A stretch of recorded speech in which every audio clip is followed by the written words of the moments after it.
안녕하세요. 국회 선천박사입니다. 오늘은 장기화 기관에서 관리 책임자라고 하는 시설장, 원장님이 하는 일 중에 가장 핵심적인 4가지에 대해서 말씀드리도록 하겠습니다. 방문양 창업하려 하시는 분들은 오늘 영상 끝까지 보시길 바랍니다. 길게 하지 않을게요. 첫 번째 핵심 역량, 상담 전문가. 방문양 센터 원장님은 상담의 전문가입니다. 직원부터 어르신, 보호자까지 고충을 들어주고 또 들어줘야 성공할 수 있습니다. 모든 어르신들이 다 상황이 다르고 대부분 65세 이상 장기간 동안 도움이 필요한 어르신들이기 때문에 질병, 인지 상태 등 각 어르신 상황에 맞춰서 대응을 해야 되고 보호자의 상황도 맞춰줘야 되고 직원들의 고충도 함께 해결해 줘야 됩니다. 따라서 소통 능력이 굉장히 중요합니다. 결국은 관계를 만들어 나가는 능력이 중요한 거죠. 어떠한 상황에서도 누구와도 이야기를 할 수 있는 능력이 여러분한테 있다면 방문요양 센터의 센터장으로서 원장님으로서 굉장히 큰 메리트를 가지고 계신 겁니다. 그 사람의 문제를 듣고 공감하고 거기에다가 해결해 줄 수만 있다면 최고의 능력을 가지신 거죠.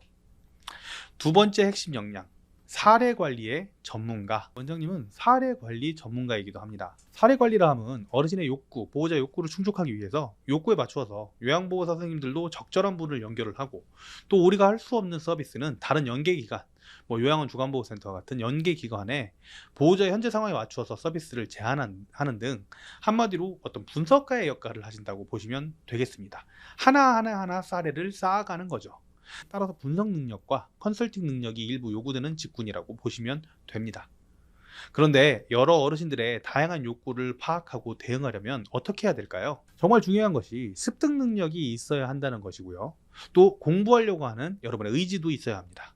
방문요양 서비스를 한 건이라도 더 받으려고 내 이야기만, 내 영업만 하는 게 아니라 어르신이 진심으로 원하는 것, 보호자가 진심으로 원하는 것에 맞춰서 서비스를 제공하려고 하는 노력, 심지어 내가 하는 방문요양 서비스가 아니더라도 어르신이 병원을 가겠다, 그럼 병원을 선택하거나 심지어 영양제를 고를 때에도 도움을 줄 수 있는 그런 관심 그리고 호기심이 필요합니다.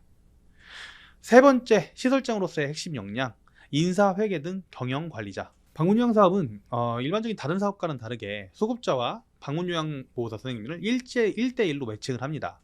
매칭한 요양보호사 선생님들은 시급으로 일을 하게 되고 각 어르신들마다 다른 서비스 시간을 가지게 됩니다. 이 때문에 생기는 인사관리의 문제점도 많습니다.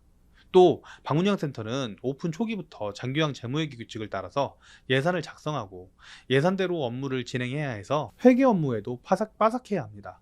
그 외에 청구 업무, 평가 업무 등 엄청나게 많은 범위의 경영, 운영 업무들이 요구됩니다. 행정 업무의 경우 오픈 전 심사 때부터 한글, 그리고 엑셀, PPT 능력이 요구가 되니까 이전에 관련 업무를 진행한 적이 있다면 도움이 되실 것이나 워낙 알고 있어야 되는 서류도 많고 업무도 많으니까 각 분야의 전문가 자문이 필요할 때도 많습니다. 그래도 마지막으로 확인하고 검증하는 것은 원장님이 해야 할 가장 중요한 업무라는 점 잊지 마세요. 마지막 네 번째 핵심 역량, 가장 중요한 홍보 전문가 역량입니다. 일반적으로 방문 요양센터의 성공은 어르신의 숫자에 달려있다 해도 과언이 아닙니다.